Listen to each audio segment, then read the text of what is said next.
presented by Chand Recording Studio, Bheja Road, Barsam.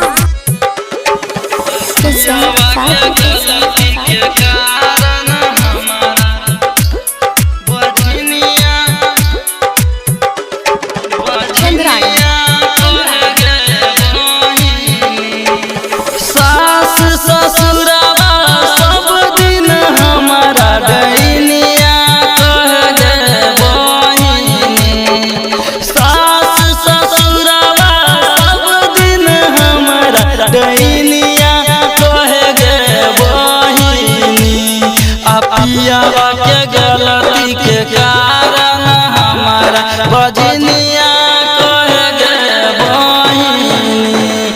पियावा के गलती के कारण हमारा बजनिया कह गए बहिनी।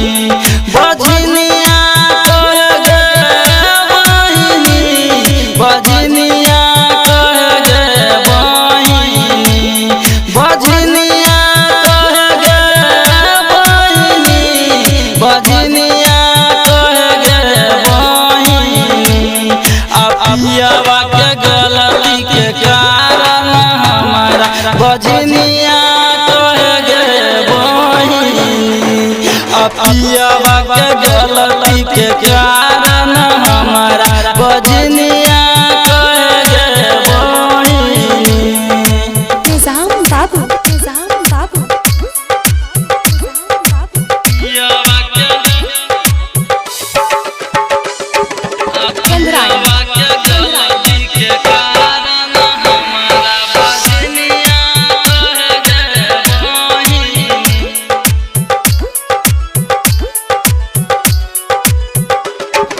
भाई खौकी कहे के यो बाप खौकी कहे के यो कुत्ता कहे गे बहिनी।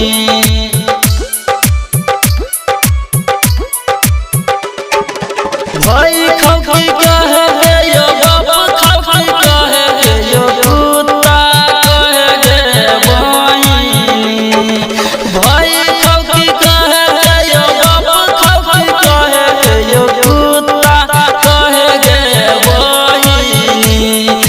पियावा के गलती के कारण हमारा बजनिया कह गए बहिनी। पियावा मरदा के कारण हमारा बजनिया कह गए बहिनी। निजाम बाबू, निजाम बाबू,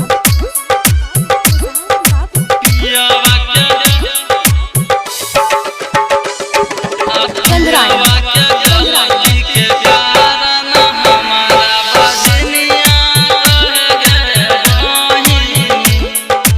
Chand Recording Studio, Bheja Road, Barsam.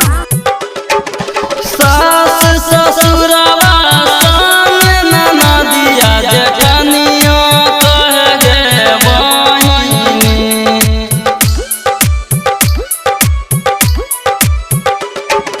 सास ससुरवा संग ननदिया जेठनिया कह गए बहिनी।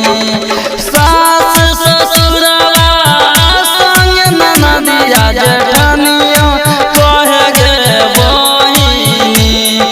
पियावा के गलती के कारण हमारा बजनिया कह गए बहिनी।